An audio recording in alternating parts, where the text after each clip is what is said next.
Nous sommes dans la mosquée Bilal Ben Rabah, à Sidon, la troisième plus grande ville du Liban. Il y a quelques années encore, l'imam de cette communauté sunnite avait fait construire tunnels et caches d'armes. Il avait enrôlé des partisans et attaqué l'armée, un problème d'extrémisme comme tant d'autres qui cause de nombreuses violences au Liban. Mais depuis 3 ans, l'imam a été remplacé par le président du tribunal sunnite de la ville. Lui veut tracer un autre chemin. Ce samedi matin, dans un hôtel chic de Beyrouth, le cheikh Mohamed Abou Zeid participe à une rencontre de responsables religieux, chrétiens, chiites et sunnites, pour lutter contre l'extrémisme. Faire partie d'un groupe de responsables religieux, c'est un défi, parce que nous venons d'horizons vraiment différents et nous avons des points de vue très différents.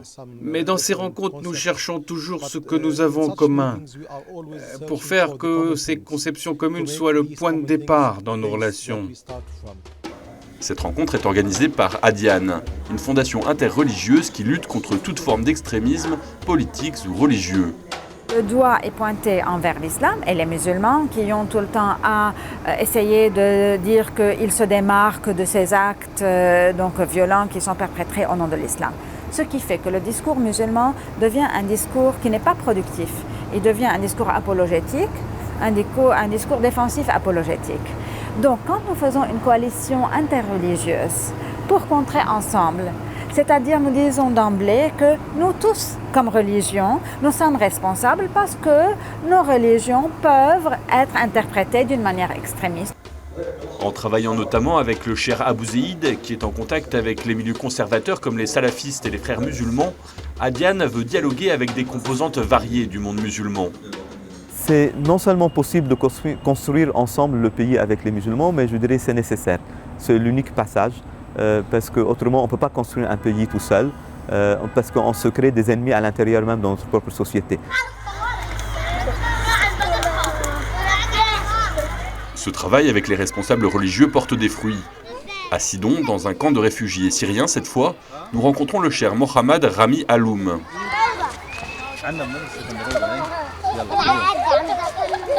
Il a fui la Syrie à cause de la guerre et a fait la connaissance de la fondation Adiane au Liban. On a été surpris le jour où l'armée a envahi notre région. On a aussi été surpris du fait que des voisins avec qui on était le jour d'avant ont participé à des actions violentes. Ils sont entrés dans les maisons et ont commencé à les détruire. Peu de temps après, les bombardements ont commencé. Ces bombardements ont causé la mort de nombreux martyrs, parmi lesquels des enfants de ma famille. Ensuite, on a émigré au Liban. La volonté de vengeance aurait pu être grande pour lui. Plusieurs Syriens de sa communauté sont d'ailleurs repartis prendre les armes en Syrie. Mais le cheikh Mohamed Rami Aloum a choisi de ne pas aller au combat. Il est très lié à la fondation Adiane et a suivi une formation qui l'aide au quotidien à lutter contre l'extrémisme. Celui qui a perdu sa maison, sa famille, son fils, c'est très difficile de venir lui parler et le convaincre de choisir la paix. Il va rester rempli de haine. Mais la violence n'a pas d'issue. La violence mène à la violence et on ne va jamais arriver à une solution. C'est la paix et le pardon qui vont nous amener à une solution. Pour contrer l'extrémisme, Adiane s'adresse aux responsables religieux, mais également aux jeunes, comme ici au couvent de Notre-Dame-du-Mont, au Mont-Liban. La fondation réunit une cinquantaine de jeunes pour une formation de 5 jours, pour lutter contre la radicalisation. Adiane se mobilise pour travailler avec les jeunes, pour contrer l'extrémisme ensemble, en donnant aux jeunes cette capacité, cette foi en eux-mêmes, aussi la légitimité de parler de religion dans l'espace public, afin qu'eux produisent leur propre discours face au discours extrémiste. De nombreux jeunes de cette formation ont été approchés par des groupes terroristes, comme Abdelrahman. Il a 22 ans, il est sunnite et il vient de Sidon. Des extrémistes musulmans sont venus dans nos maisons. Ils ont demandé aux jeunes hommes de les suivre. Un grand nombre de mes amis est parti avec eux et même moi je voulais y aller. Mais mes parents m'ont obligé à y repenser. Depuis mon enfance, le Hezbollah m'a proposé de les rejoindre, avoir mes armes, aller me battre. Maintenant, ils nous encouragent aussi à aller en Syrie, à aller se battre. Vous devez vous défendre, défendre votre pays. Ils ne vous obligent pas à y aller par la force. C'est une offre qu'ils vous font. Vous pouvez jouer un rôle. Mes amis y ont été, ils ont appris à se battre et à se défendre. Et ils ont commencé à gravir les échelons comme lieutenant puis général. Des personnes sont mortes en Syrie. Des personnes sont mortes dans le sud. Ces jeunes ont la particularité d'être engagés dans le domaine social, les médias ou la politique.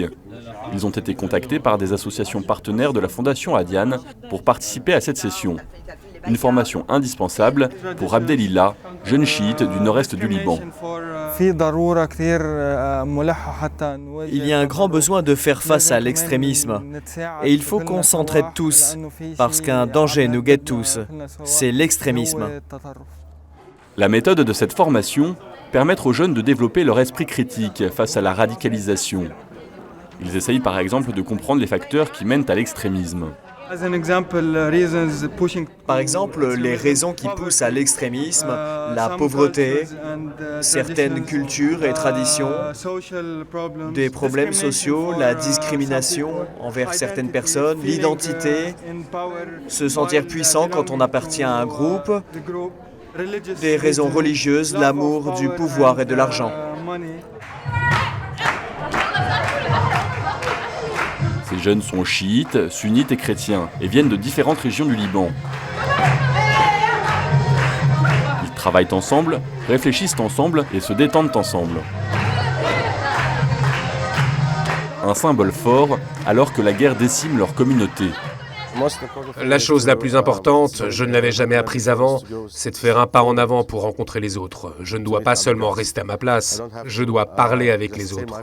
Je fais un pas, tu peux faire un autre pas. C'est très bon. Nous pouvons nous rencontrer au milieu et nous pouvons aussi résoudre des conflits.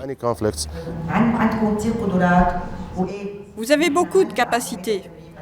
Et nous, dans cette session, nous avons prouvé que nous sommes des acteurs du changement. On a commencé par la théorie, maintenant il faut passer à la pratique. Je voudrais développer des discussions publiques avec les gens et les sensibiliser à l'extrémisme. Cette sensibilisation peut être efficace pour les personnes en début de processus de radicalisation. Cette initiative pourrait les rapprocher de nous et les remettre sur le bon chemin. Qu'ils soient musulmans ou chrétiens, du nord ou du sud, jeunes ou responsables religieux, tous ces Libanais ont désormais tissé des liens. C'est tout l'objectif de la Fondation Adiane. Promouvoir la rencontre et une meilleure connaissance, favoriser le travail ensemble et permettre au dialogue de prendre le pas sur les armes.